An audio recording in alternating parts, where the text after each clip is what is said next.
15 July launch হয়ে গেছে OnePlus Nord 3 আর এই ফোনে OnePlus দিয়েছে খুব ভালো প্রসেসর এবং সুপার ফাস্ট চার্জিং সাপোর্ট এবং তার পাশাপাশি দুর্দান্ত ফ্লুইড অ্যামোলেড ডিসপ্লে, এমনকি সোনি সেন্সরযুক্ত মেন ক্যামেরা প্রোভাইড করেছে। আর এই ফোনটার 8GB 128GB ভেরিয়েন্টের দাম ভারতীয় টাকা রাখা হয়েছে 33,999 টাকা। অর্থাৎ আপাত দৃষ্টিতে এই ফোনটাকে কিনে নেওয়াটা যথেষ্ট গুড ডিল মনে হতে পারে, কিন্তু একটু ওয়েট, যদি আপনি আসল সত্যটি জেনে নেন তাহলে হয়তো এই ফোনটাকে আপনি এখনই কিনবেন না। তাই আমি বলছি OnePlus Nord 3 এই ফোনটা কেনার আগে এই ভিডিওটি সম্পূর্ণ দেখে নিন, তারপরে সিদ্ধান্ত নেন এই ফোনটা আপনারা কিনবেন কিনা। তো ওয়েলকাম বন্ধুরা, আশা করছি আপনারা সবাই ভালো আছেন। আপনারা দেখছেন টেকটিক্স বাংলা, আমি দীপঙ্কর আর সমালোচনা করে আজকে ভিডিও শুরু করছি। তো OnePlus Nord 3 এই ফোনটার প্রাইস তো জেনেই গেছেন, এখন এই ফোনটার ডিজাইন এবং লুকস নিয়ে কিছু কথা বলে নিই।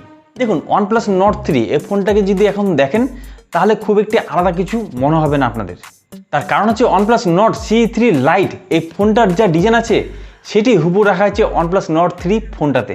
হ্যাঁ, তবে কিছু ছোটোখাটো চেঞ্জ হতে আপনারা দেখতে পারবেন। এই যেমন ধরুন OnePlus Nord 3 এই ফোনটার ব্যাকে দুটো LED ফ্ল্যাশ লাইট বসানো হয়েছে, যদি একটা কিন্তু ফলস। আর OnePlus Nord 3-তে 3.5mm এর অডিও জ্যাকটিকে গাইড করে দেওয়া হয়েছে, যেটি OnePlus Nord C3 Lite আপনারা দেখতে পাচ্ছেন।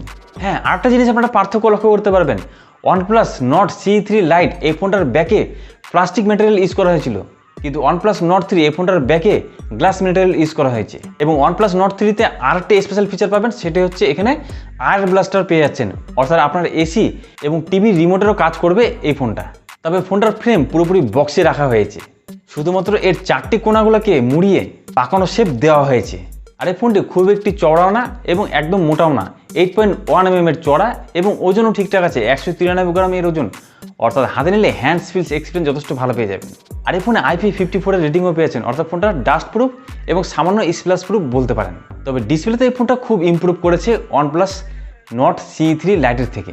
Nord C3 Lite থেকে এই ডিসপ্লেতে আমরা ব্যাজেসগুলোকে আরও পাতলা দেখতে পাচ্ছি এবং চিনটিকে আরও সরু দেখতে পাচ্ছি।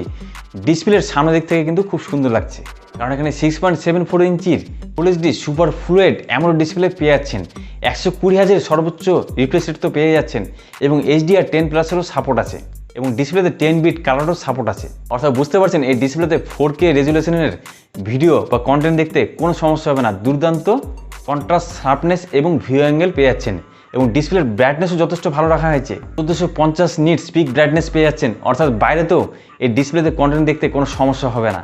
আর ফোনের ব্যাকে গোরিলা গ্লাস 5-এর প্রোটেকশন তো পেয়ে যাচ্ছেন, তবে সামনে ড্রাগন টেলের প্রোটেকশন রাখা হয়েছে। আর ডিসপ্লেতে কন্টেন্ট দেখার সময় সাউন্ডের জন্য কোনো কম্প্রোমাইজ করতে না হয়, তার জন্য এখানে ডুয়েল স্টুডিও স্পিকারের সাউন্ডও পেয়ে যাচ্ছেন। এবং এর মেন কাজ, অর্থাৎ এর প্রসেসরের যদি কথা বলি, তাহলে এখানে মিডিয়াটেক ডায়মেনসিটির 9000-এর মতন প্রসেসর পেয়ে যাচ্ছেন, যার অনুরোধ স্কোর 10 লাখের মতন আপনারা পেয়ে যাবেন। এবং এখানে 8GB LPDDR5X RAM আছে এবং 128GB UFS 3.1-এর মতন স্টোরেজ টাইপও রাখা হয়েছে। অর্থাৎ সব কিছুর কম্বিনেশনে এখানে আপনারা ফ্রি ফায়ার, কল অফ ডিউটির মতন গেমগুলো খুব ভালোভাবে খেলতে পারবেন। তবে ক্যাজুয়াল গেমিং করলে কোনো সমস্যা পাবেন না, কিন্তু আপনারা যদি হাই গেমিং করেন বা হাই ফ্রেম রেটে গেম খেলতে পছন্দ করেন তাহলে কিন্তু বেশ কিছু সমস্যা দেখা গেছে, কারণ এখানে হাই রিফ্রেশ রেটটিকে ভালোভাবে অপটিমাইজ করেননি OnePlus, যার ফলে ভারী গ্রাফিক্সের গেমগুলো খেলার সময় এখানে কিন্তু ফ্রেম ড্রপ দেখা গেছে। বিশেষ করে যারা লং টাইম গেম খেলতে চাচ্ছেন তাদের জন্য কিন্তু এই ফোনটা খুব একটি ভালো সুবিধা নাও হতে পারে, এই জিনিসটি কিন্তু আপনাদের খেয়াল করতে হবে। এবং যেহেতু এটি 5G প্রসেসর, সেহেতু এখানে 9টা 5G ব্যান্ডের সাপোর্ট পাচ্ছেন, যেগুলো আমাদের দেশে অনায়াসে ক্যাচ করে নেবে। তো সফটওয়্যারের দিক থেকে OnePlus খুব ভালো কাজ করেছে। Android 13-এর ভার্সন তো আপনারা পেয়ে যাচ্ছেন অনবক্সে এবং আগামী 3টি অ্যান্ড্রয়েডের আপডেট আপনারা এখানে পেয়ে যাবেন এবং 4 বছর পর্যন্ত সিকিউরিটি আপডেটও পেয়ে যাবেন। অর্থাৎ সফটওয়্যার এক্সপিরিয়েন্সের দিক থেকে এবার OnePlus জবরদস্ত কাজ করেছে এবং OnePlus-এর মতন আপনারা একটি জবরদস্ত কাজ করতে পারেন, সেটা হচ্ছে টেকটিক্স বাংলা চ্যানেলের সাবস্ক্রাইব বাটনটিকে এখনই সাবস্ক্রাইব করে। আপনাদের সহযোগিতায় খুব দ্রুত 5000 সাবস্ক্রাইব পূর্ণ হতে চলেছে।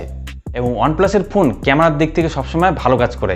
তো এখানেও 50 মেগাপিক্সেলের একটি ওয়াই সেন্সরযুক্ত ক্যামেরা পাচ্ছেন, এখানে সোনির সেন্সর আপনারা পেয়ে যাবেন। যদিও এখানে মেন ক্যামেরার ফটো কোয়ালিটি খুব ভালো পেয়ে যাবেন, বিশেষ করে নাইটে খুব সুন্দর ফটো কোয়ালিটি পেয়ে যাচ্ছেন এর মেন ক্যামেরাতে, যে মেন ক্যামেরার মাধ্যমে আপনারা 4K তে ভিডিও শ্যুট করতে পারবেন। তবে এখানে ওএস-এর সাপোর্ট পাবেন না, তার জন্য আপনাকে 1080-তে শ্যুট করতে হবে, যেখানে ওএস-এর সাপোর্ট পাবেন। এবং এখানে 8 মেগাপিক্সেলের একটি আল্ট্রা ক্যামেরা পেয়ে যাচ্ছেন এবং 2 মেগাপিক্সেলের একটি ম্যাক্রো সেন্সরও পেয়ে যাচ্ছেন এবং এর সামনে 16 মেগাপিক্সেলের একটি সেলফি ক্যামেরাও পেয়ে যাবেন, যেখানে আপনারা 1080-তে রেকর্ডিং করতে পারবেন। অর্থাৎ সামনে সেলফি ক্যামেরার কোয়ালিটিও খুব একটি ভালো পাচ্ছেন না। তবে ব্যাটারি দিতে কোনো কম্প্রোমাইজ আপনাদের করতে হবে না। 5000 mAh ব্যাটারি তো পেয়ে যাচ্ছেন এবং 80 ওয়াটের মতন দুর্দান্ত ফাস্ট চার্জিং সাপোর্টও রাখা হয়েছে। হ্যাঁ, চার্জারটি কিন্তু বক্সে পেয়ে যাবেন। তো এখন কথা হচ্ছে OnePlus Nord 3 এই ফোনটা কি তাহলে নেওয়া আমাদের ঠিক হবে? তো এই ফোনটার 8GB 128GB যে ভেরিয়েন্টটি আছে সেটির দাম রাখা হচ্ছে 33,999 টাকা এবং শোনা হচ্ছে এর আপার ভেরিয়েন্ট 16GB 256GB ভেরিয়েন্টটি লঞ্চ হতে পারে, যার দাম ভারতীয় টাকা রাখা হবে 39,999 টাকা, অর্থাৎ 40,000 টাকা। আরে তাহলে 40,000 টাকা আমরা এই ফোনটা না নিয়ে OnePlus 11R এই ফোনটাই নিব, সেটাই আমাদের নেওয়া বুদ্ধিমানের কাজ হবে। তো OnePlusকে কিন্তু এই প্রাইস গ্যাপটাকে কিন্তু একটু ভাবতে হবে।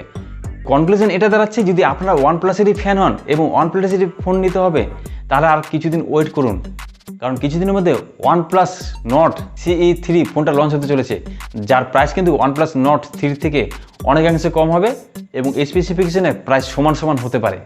অর্থাৎ আপনি কম দামে একটি বেটার ফোন অপশন পেয়ে যেতে পারেন কিছুদিনের মধ্যে। আর আপনার যদি বাজেট একটু বেশি থাকে তাহলে OnePlus 11R এই ফোনটা নিতে পারেন। আর যদি 34,000 টাকার মধ্যে আপনি অন্য কোনো ফোন কিনতে চাইছেন, OnePlus না নিলেও চলবে, তাহলে আপনারা iQ Neo 7 Pro এই ফোনটা কিনতে পারেন। তাহলে এই ফোনটার কোয়ালিটি কেমন হবে সেটা জানার জন্য এই রিভিউটি দেখে নিন। তো আজকের ভিডিওটি যদি ভালো লেগে থাকে তাহলে অবশ্যই একটি লাইক দিতে পারেন এবং আপনাদের কোনো মতামত থাকলে কমেন্ট করে জানাতে পারেন। তো এখানে আজকে ভিডিওটি শেষ করছি বন্ধুরা, দেখা হবে আপনাদের সাথে নেক্সট ভিডিওতে। আজকে টাটা বাই।